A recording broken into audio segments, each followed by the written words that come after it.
Quando estudamos as regras que podemos escrever nas transações, falamos que não era necessário especificar a ordem de execução de cada uma delas, já que GNexus determina esses momentos de disparo. Na maioria das vezes, as regras que definimos são executadas no momento que pretendemos. No entanto, em alguns casos, pode ser necessário alterar esse momento. Vejamos um exemplo. Imagine que para cada voo, a companhia aérea deseje controlar que não possa ser cadastrada uma quantidade de lugares incorreta. Por exemplo, que cada voo não possa ter menos de 8 lugares. Lembremos que tínhamos o atributo Flight Capacity, fórmula que contava a quantidade de lugares. Ao ser cadastrado um novo voo, queremos que seja realizado o controle correspondente e que não seja possível salvar o voo caso não se cumpra a condição desejada. Para conseguir isso, na transação que cadastra voos, vamos declarar uma regra a partir do atributo Flight Capacity, que conta a totalidade de lugares do avião. Assim sendo, vamos na seção de Rules e declaramos uma regra error que não permite armazenar um voo com menos de 8 lugares. Escrevemos error, a quantidade de lugares não pode ser menor que 8,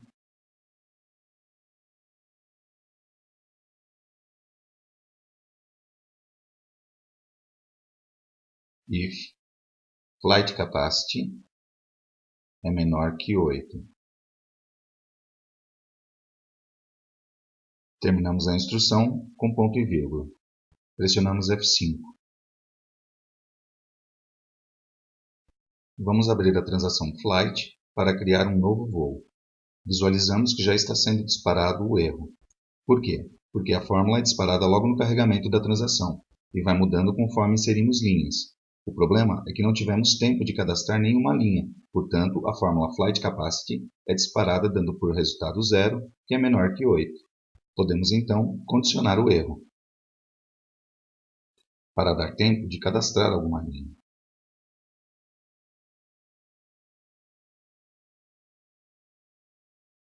Pressionamos F5. Deixamos o valor do identificador sem preenchimento, já que é autonumber. Cadastramos um voo do aeroporto de Guarulhos, em São Paulo, Brasil, até o aeroporto Charles de Gaulle, em Paris, França. O preço do voo é 3.000. O desconto é de 10%. E a companhia aérea é a TAM. Agora, cadastramos o lugar 1, letra A, janela. E ao sairmos da linha, visualizamos a mensagem de erro. Obviamente, não queremos que a mensagem de erro seja disparada aqui, porque todavia não poderemos cadastrar todos os lugares. É claro que se cadastrarmos um único lugar, temos menos de 8 lugares cadastrados, o que corresponde com o disparo da regra error. Mas na realidade necessitamos que o controle da quantidade de lugares seja realizado depois que o usuário termine de cadastrar todos os lugares.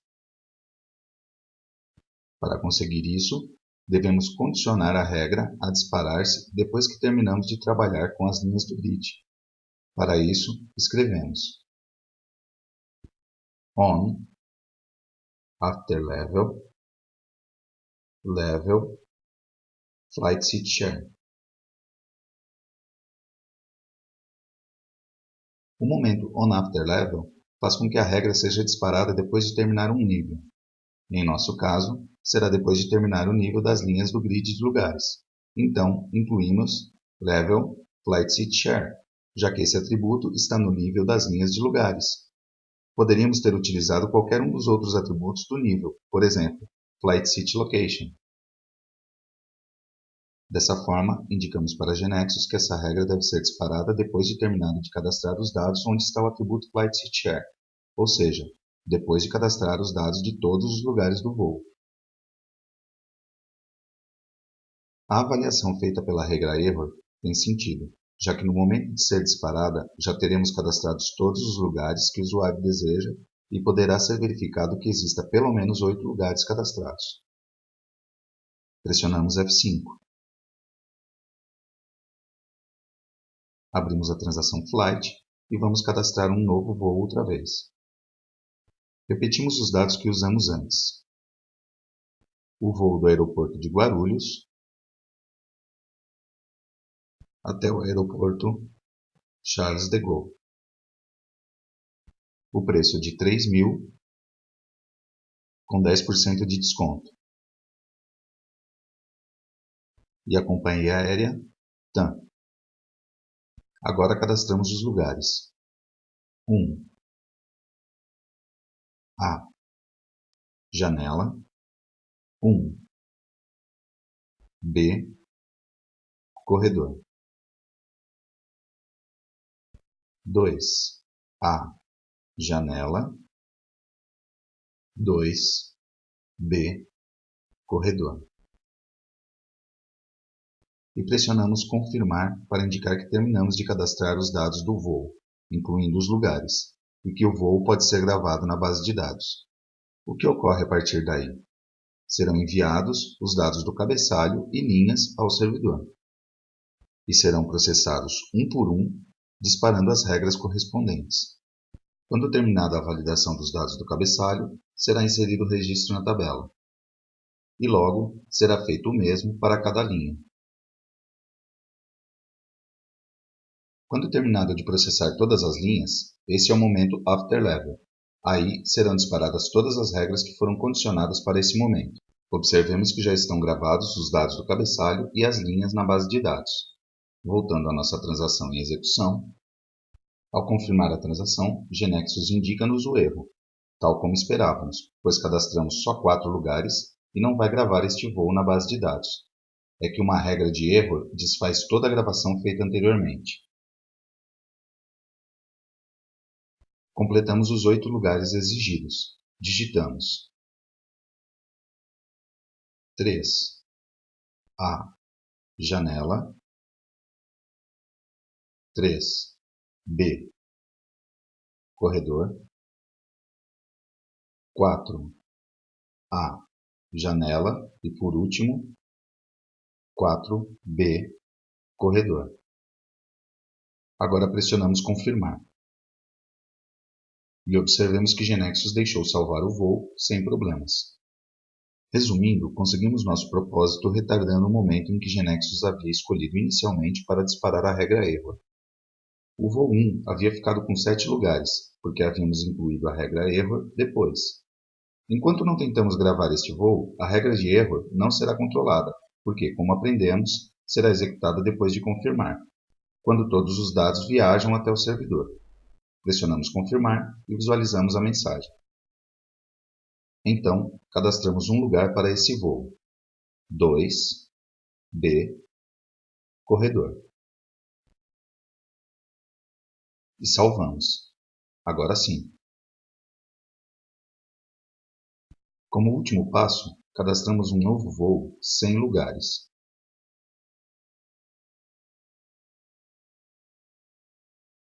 Permitiu gravar. Por quê? É que temos essa condição, que inserimos equivocadamente antes de conhecer que existia o After Level. Portanto, a eliminamos e a regra ficará escrita da seguinte maneira. Apertamos F5, editamos o voo sem lugares e vejamos que agora, quando confirmamos novamente, é controlado que não podemos cadastrar o voo. Eliminamos o registro pressionando Delete. Voltamos ao GeneXus para gravar as alterações que fizemos em nossa KB no GeneXus Server.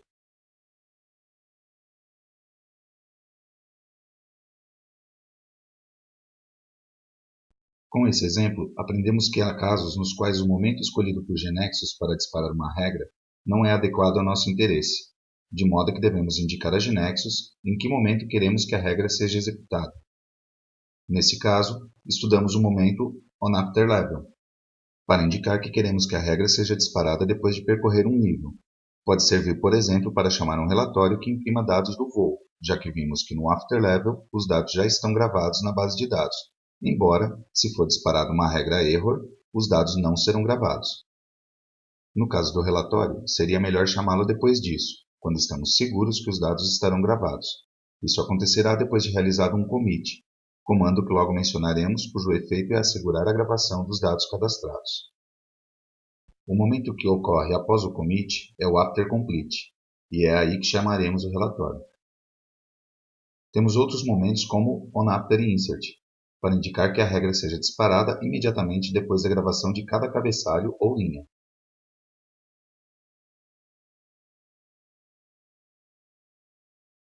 ou on before insert, se quisermos fazer ou avaliar algo imediatamente antes que os dados do cabeçalho ou de cada linha sejam armazenados na base de dados. Observemos que todos esses momentos de disparo começam com o prefixo on e sempre serão escritos ao finalizar a declaração da regra. Aqui, apenas apresentamos os mais importantes, mas existem mais momentos de disparo disponíveis, que convidamos você a descobrir. Não aprofundaremos neles neste momento.